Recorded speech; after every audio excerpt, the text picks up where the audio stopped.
il est le seul. Il est la seule personne qui a refusé, le seul homme qui a refusé que non, qui a dit ouvertement que non, aucun pays africain ne paiera la dette. Si vous êtes nouveau sur ma chaîne, abonnez-vous et activez la cloche de notification. Nous allons parler de Thomas Isidore Sankara. Pourquoi Sankara a été tué? Parce que Sankara avait défendu un système néocolonialisme, un système de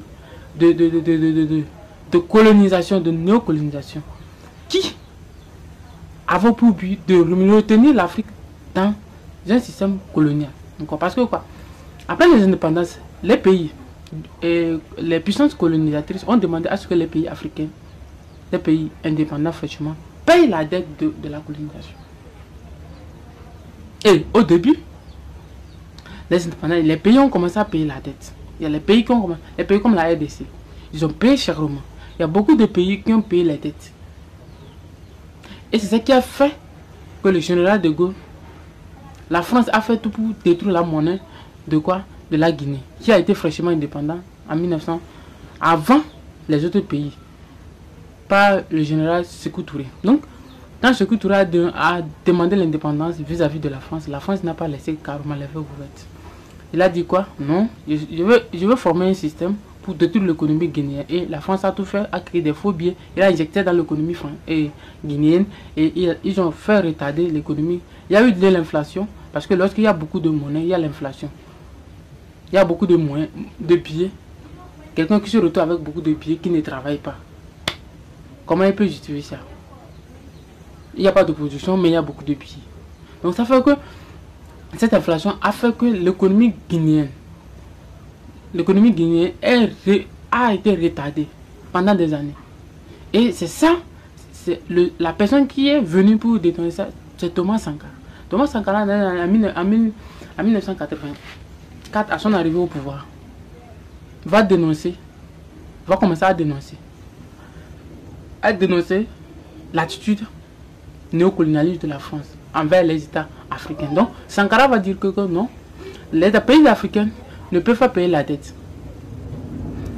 Au contraire, c'est eux, les Européens, qui vont nous payer la dette. Parce que nous avons été colonisés, nous sommes étrangers à cette colonisation, à cette dette. Nous ne faisons pas partie de ça. Parce que avant l'indépendance, c'est ces mêmes pays qui ont fait endetter nos pays. C'est eux qui détenaient l'économie de nos pays. Donc, en aucun cas, aucun pays ne peut payer une dette coloniale envers les pays africains. Et c'est ce système toujours que la France utilise toujours. Alors, pour maintenir les pays dans un état de subordination, dans un état de néocolonialisme. Si vous vous rappelez que De Gaulle avait dit que la France n'a pas d'amis, mais d'intérêt. Le système français, c'est un système qui prévoit que si aujourd'hui la France est dans un pays, ce que la France veut, c'est son intérêt. Donc les Français sont conscients, mais personne ne dénonce. Et ce qui se passe en Afrique.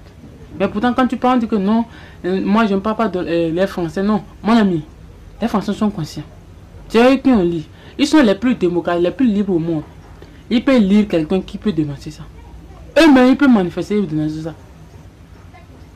Les Français peuvent manifester et dénoncer ça. Donc, Thomas Sankara c'est le seul président qui a pu dire non, non, on ne peut pas, que ça s'arrête là. Et c'est ça qui a fait que la fin,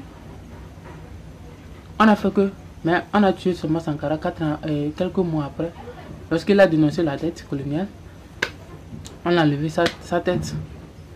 Et même, on va tuer beaucoup de Sankara. On va tuer Sankara, mais beaucoup de Sankara naîtra. Comme il le disait, si vous êtes nouveau, abonnez-vous. La patrie ou l'amour, nous vaincrons.